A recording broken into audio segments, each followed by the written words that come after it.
All right, today I want to bring you another story from Franz Kafka. The story I want to talk about today is a hunger artist, and very simply, it's about a man who performs fasting for a crowd. And over the past few years, it's slowly become less and less and less popular. He once used to draw tremendous crowds, but now he really can't get anyone to pay attention about him. And it's really a story about an underappreciated artist, which really rivals Kafka's own life. It's very interesting to look at it in that context as well, because at the time of Kafka editing this, he was on his deathbed. He was dying of tuberculosis, and his mouth was basically shutting closed. His throat basically couldn't get any food through it, so he was wasting away. It has very much similarities to his own life.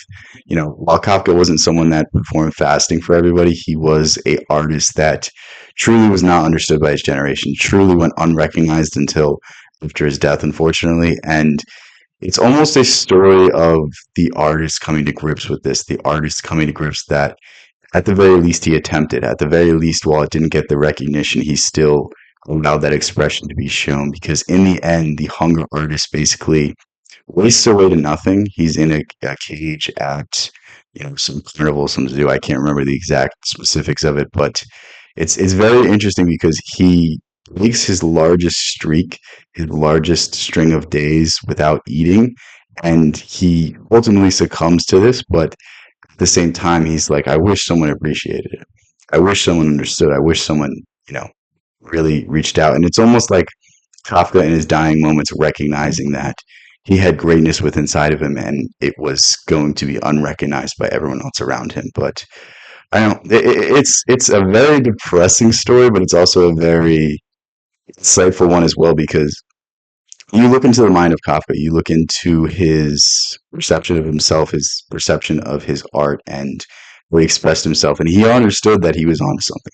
He understood that if just given the right circumstances, his works could be enjoyed by the world at large. But it simply was not appreciated, and it's a very you know it's a very sad tale because he is one of my favorite authors. But I mean, this is what makes him so great. Perhaps if he didn't, go unrecognized during his lifetime, his stories wouldn't have been so bleak, so weird, so subversive, so interesting. Like it probably would have conformed much more to the artistic artistic intent of the time, the artistic value of the time, and because he didn't really get the recognition, he never conformed, and it perhaps makes his stories even better than they really have a right to be.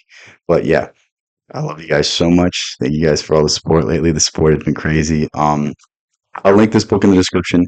The thing about Kafka is he passed away so long ago that most of his stuff is not in copyright anymore. Most of his stuff's public domain. So you can probably find a lot of this stuff on Gutenberg, something like that, some free website.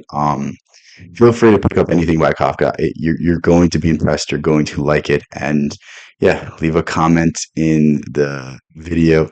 Leave a comment on the video if you like this story, if this was something you were interested in. I don't know. I don't think Kafka is really recognized as much as he should be today.